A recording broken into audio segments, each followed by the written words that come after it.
ไม่ก่อนพี่น้องเมื่อคืนนั่นเรามากัดกินอ้อยอยู่นี่พี่น้องเห็นบ่นี่อ้อยจนล่มนะเห็นบ่นะมันกินอ้อยน่ะเมื่อคืนนั่นนี่แต่บ่เข้ากับพุ่นก้อนขี้หนูปลาอ้อยเบิ่งจกให้เบิ่งก่อนพี่น้องขี้เมื่อคืนนี่พี่น้องเอ้ยนั่นมันกัดกินบ่นี่อ้อยลุ่มเลยนี่เห็นบ่นั่นทางเดินเพิ่นกันนี่ทางเดินเพิ่นเดินเล่นไปอยู่พี่นี่มาจกกินอ้อยอยู่นี่เดี๋ยวโบมานซ้ำพี่น้องเลย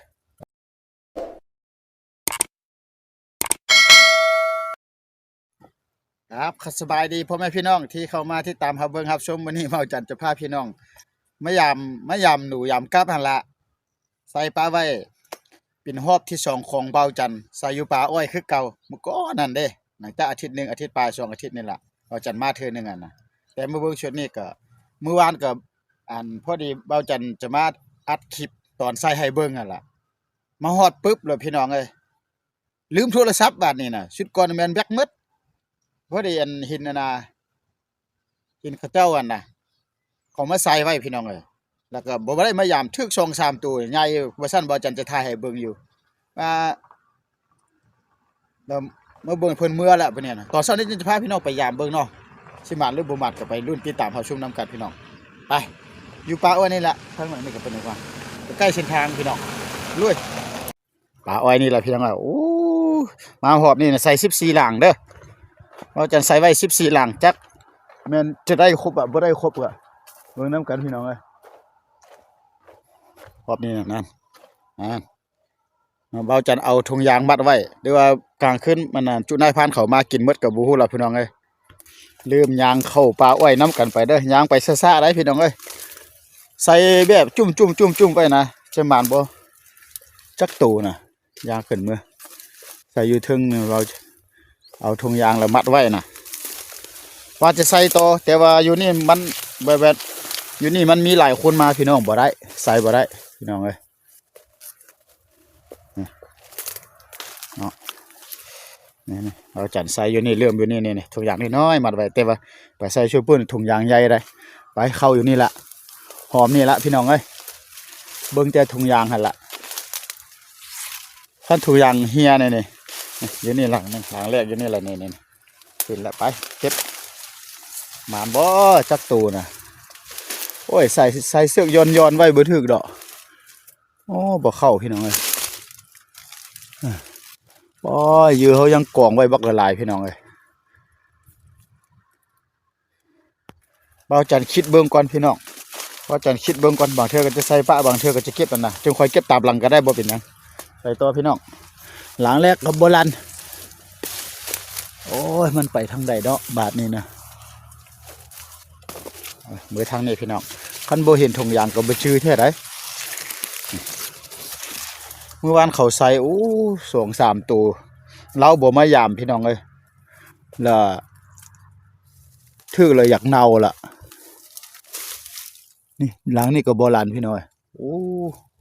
หลังที่2ก็โบราณไปใส่มอกันใกล้ๆกันนะนี่กินแต่ถุงยางเบาจันหมดนี่คันไปเห็นแนวนี้บ่จื้อพี่น้องเพราะว่าเบาจันบ่ลึงใส่เด้ปลาอ้อยนะนี่หลังนี่ก็โบราณพี่น้องโอ้โธ่เบิ่งหลังนี่หลังนี่ก็โบราณพี่น้องโอ้วันนี้น่าจะได้ตัวอยู่บ่มื้อนี้นี่ไปเบิ่งหลังในนี่เบิ่งดูหนูปลาอ้อยนี่บ่แม่นธรรมดาเลยเนาะพี่น้องเนาะ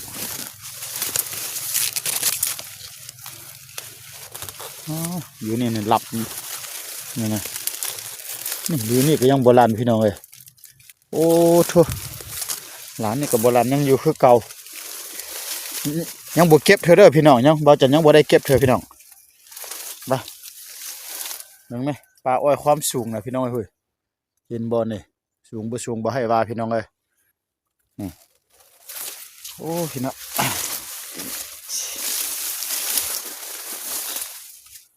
ไปทางนี้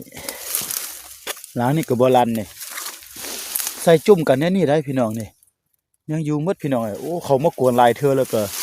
หนูมันหู้แล้วพี่น้องโบราณโอ้อันนี้นี่ ไปนี่เดี๋ยวนี้ก็มีหลังหนึงโอ้ยเด้อหนูปลาอ้อยโอ้หลังนึงก็บ่ลันยังอยู่คือเก่าหมดพี่น้องหมอมันสิได้ตูหนูจักตัวอยู่บ่แบบนี้นะใส่เหยื่อเข้าเปลือกนะพี่น้อง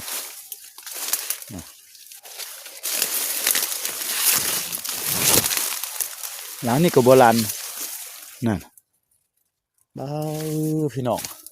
เอาจังใดบาทนี่นะหลังนึงก็บ่ลันพี่น้องเอ้ยก็เพิ่งจะมืดเราละพี่น้องทางนี้พี่น้องเดี๋ยวทางนี้ไปมันไม่เป็นไรมันกินอ้อยนะนี่เลยใส่นี่นะเดี๋ยวไปหินแขนอยู่นี่อยู่นี่ก็บ่ลันนี่เด้พี่น้องมันก็มีสิ้นทางเดินอยู่ไปอยู่เทิงบ้านนี่นะพี่น้องไอ้โอ้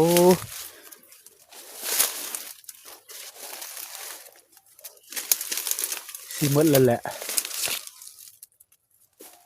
ใส่วะหลังนี่เนี่ย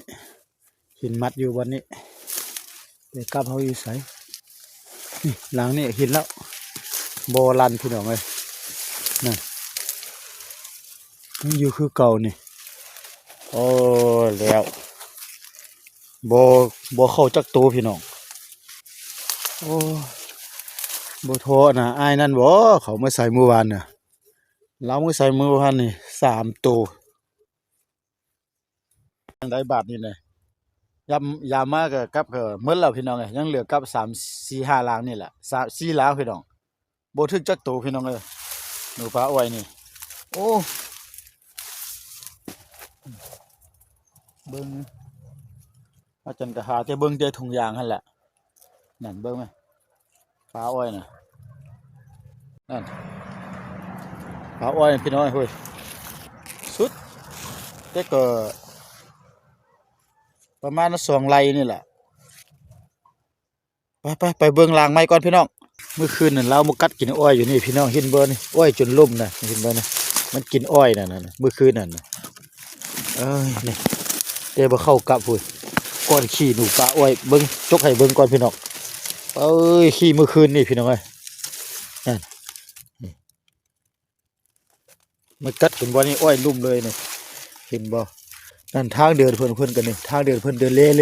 นไปอยู่พี่นี่มาจกกินอ้อยอยู่นี่เดี๋ยวโบมานซ้ำพี่น้องเอ้ยโธ่พี่น้องยังเหลือกับ4 หลังล่ะพี่น้องโอ้ไม่นี่แฮวแล้วไม่นี่หนูปลาอ้อยนะพวกเขามาเลาะมายิงตลอดนะพี่น้องแล้วก็หนูมาเลยสิบเก็บก่อนพี่น้องปะอีกมือหนึ่งก่อนเป็นแล้วใดก็เป็นพี่น้องไงว่าเสียทำอีกก็บอกจังก็ว่าเสียเอาเด้อสิเก็บนั่นแหละแต่ก็ลองปะอีกตืมมือหนึ่งว่ามันสิเข้าหรือบ่เข้าก็โอ้โหพี่น้องเอ้ยคาดว่ามีคนมาตัดอ้อยบ่หรือว่ามาไถสวนก็ที่ว่าเสร็จเรียบร้อยบ่มีหยังนี่อันนี้ก็โบราณนี่โอ้อันนี้นี่จกกินข้าวอยู่พี่น้องนี่โอ้นั่นจกกินข้าวเบาจันอยู่แต่ว่ามันบ่มาเหยียบกับโอ้เข้าบ่ได้เอามาพี่น้องเฮ็ดจังได๋ว่าบาดนี่นะนี่กับมันสูงกว่าเบาจันจะไปให้อีกมันจกกินข้าวเบิ่งไหมมันบ่เหยียบกับเฮาสิแม่นตัวน้อยนี่นะนี่เรื่องหลังที่2นี่ดูโอ้ยังโบราณพี่น้อยนี่วันนี้ก็เห็นบ่ยังละเอียดอยู่โอ้มัดมื้อนี้นะอันนี้ทงได้นึงพี่น้องมื้อนี้บ่มันเลยหนูปลาอ้อยนะ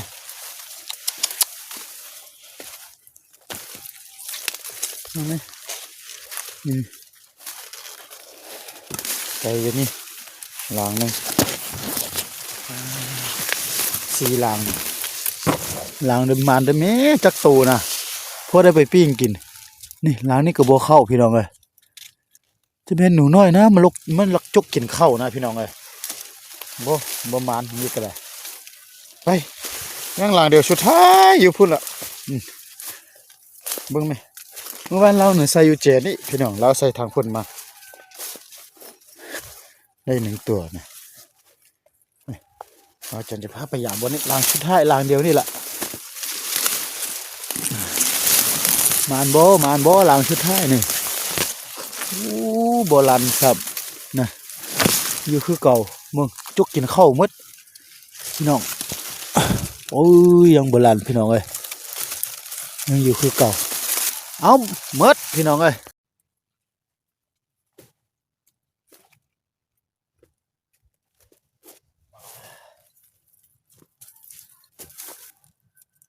ครับทักทายสบายดีพี่น้องที่มาเบิ่งเลยครับชมพี่น้องเอ้ยเมื่อยามหนูปลาอ้อยหอบนี่บ่เข้าพี่น้องเอ้ยเหยื่อเข้าเปลือกเขาเหยื่อเข้าเปลือกบ่มาเลยบ่มีตัวจักแต้มให้เบิ่งเพราะจันว่าสิเก็บกลับหั่นแหละพี่น้องแต่ว่ามาเบิ่งแล้วยังบ่เก็บมื้ออื่นยังจะเก็บเลยพี่น้องเอ้ยเป็นมื้ออื่นเลยปะข้างมื้ออื่นมื้อปะอีกมื้อหนึงก่อนพี่น้องเป็นจังได๋ก็เสียก็ยอมเสียบ่เสียก็บ่ยอมบ่เสียล่ะพี่น้องเอ้ยเป็นจังได๋ก็บ่เป็นหยังปะแล้วก็มื้ออื่นจังค่อยมาลุ้นติดตามแล้วก็ยามนํกันอีกเทื่อนึงมื้ออื่นเลยเก็บเลยแหละบัดนี้นะมันบ่มาก็จังถ้าว่ามันบ่เข้าเฮาต้องเปลี่ยนน่ะนะเหยื่อมาอีกพี่น้องเนาะ เมื่อวานเราใส่หั่นน่ะเราใส่เหยื่อปูแดเหยื่อห่ำแดแล้วมันปนๆกันว่าซั่นน่ะเราได้3ตัวนะใหญ่ตัวซัมพี่ก่อนพี่น้องเอาขอขอบใจเข้ามาติดตามรับชมว่าจันจะกลับเฮือนละไปกลับบัดนี้นะบ๊ายบายพบกันคลิปใหม่พี่น้องบ่มานก็บ่เป็นหยังเด้อพี่น้องเด้อ